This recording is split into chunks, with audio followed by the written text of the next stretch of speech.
Mavis is a diesel engine who works for the quarry company shunting freight cars in their sidings. She has 6 small wheels hidden by side plates just like Toby's. Mavis is young and full of her own ideas. She loves rearranging things too and began putting Toby's cars in different places every day. This made Toby cross. Freight cars, he grumbled, should be where you want them when you want them. Fiddlesticks, said Mavis and flounced away. At last, Toby lost patience. I can't waste time playing hunt the cars with you. Take them yourself. Mavis was pleased. Taking cars made her feel important. At the station, Diesel oiled up to her. Toby's an old fusspot, she complained. Diesel sensed trouble and was delighted. Toby says only steam engines can manage freight cars, continued Mavis. How absurd, squirmed Diesel. Depend upon it, Mavis. Anything steam engines can do, we diesels can do better. Diesel knew nothing about cars, but Mavis didn't realize this. Toby's line crosses the main road behind the station and for a short way follows a farm lane. Frosty weather makes the muddy lane rock hard and very slippery. Toby stops before reaching the lane. His fireman halts the traffic at the crossing, and then he sets off again.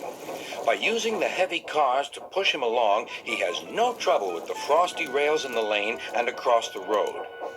It is the only safe thing to do in this kind of weather.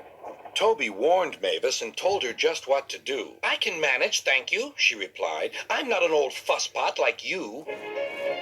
The freight cars were tired of being pushed around by Mavis. It's slippery, they whispered. Let's push her around instead. On, they yelled. Mavis took no notice. Instead, she brought the cars carefully down the lane and stopped at the level crossing. All traffic halted. One in the headlamp for fusspot Toby, chortled Mavis. But Mavis had stopped in the wrong place. Instead of taking Toby's advice, she had given the cars the chance they wanted. Hold back, they cried. Grrr up, ordered Mavis. The cars just laughed and her wheels spun helplessly. Workmen sanded the rails and tried to dig away the frozen mud, but it was no good. Everyone was impatient. Grrr, wailed Mavis. Toby was in the yard when he heard the news. I warned her, he fumed. She's young yet, soothed his driver, and she can manage her cars herself, interrupted Toby. They're your cars, really, his driver replied. Mavis is supposed to stay at the quarry. If Sir Topham Hatt finds out... Yes, said Toby thoughtfully. He and his driver agreed that it would be best to help Mavis after all. An angry farmer was telling Mavis just what she could do with her train. Having trouble, Mavis? Chortled Toby. I am surprised. Grosh, said Mavis.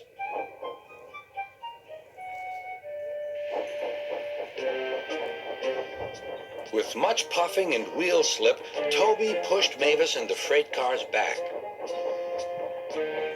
The hard work made his fire burn fiercely, and his firemen spread hot cinders to melt the frozen mud.